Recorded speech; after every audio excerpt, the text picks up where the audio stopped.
You're watching News 10, where your local news begins now. Your connection in Southern Oregon and Northern California. This is News 10 Weekend. Good evening, I'm Jessica De Nova. And I'm Caitlin Conrad. Thank you for joining us. Local governments are asking unlicensed dispensaries to shut their doors. How one was able to sell marijuana for months without citations is your News 10 Weekend top story at 6. The medical marijuana dispensary battle rages on throughout the state, resulting in confusion and broken laws in the Rogue Valley.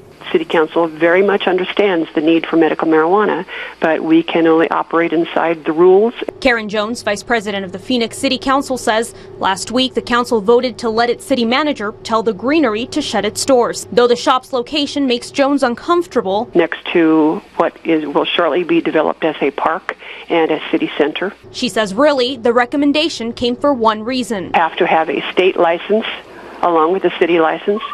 And the Greenery has been operating for almost a year without either license.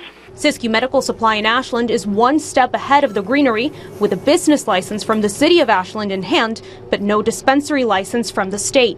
According to the code compliance specialist with the city of Ashland, Kevin Flynn, the owner, Mike Welsh, may have been allowed to operate without a state license. I'm not as familiar with state law as I am with the city code, but it's my understanding that while he was engaged in the application process, there was an allowance for him to operate a dispensary.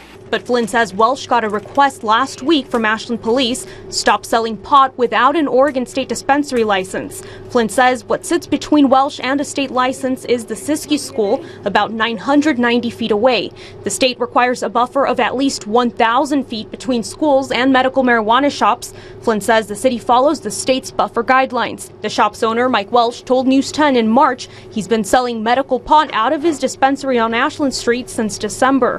When we asked Flynn about all of these issues, this is what he had to say. We haven't gone out and done an assessment, to my knowledge, as to how many feet he is from the school at this point. Okay, and is the city planning to go out and do an assessment at any point? You know, I think right now the city is still waiting to see what happens with the state on this. I think the thought process was that if you've got too many different entities involved, you're going to end up with confusion, so letting the state take the lead seemed to be the best answer, at least in the short term. Meanwhile, medical marijuana advocates are running into some brick walls with the new dispensary law. Nearly 60% of Oregon cities and about 70% of the state's counties have adopted temporary bans on the pot-selling shops. In total, 142 of 242 cities and 26 of 36 counties reported moratoriums.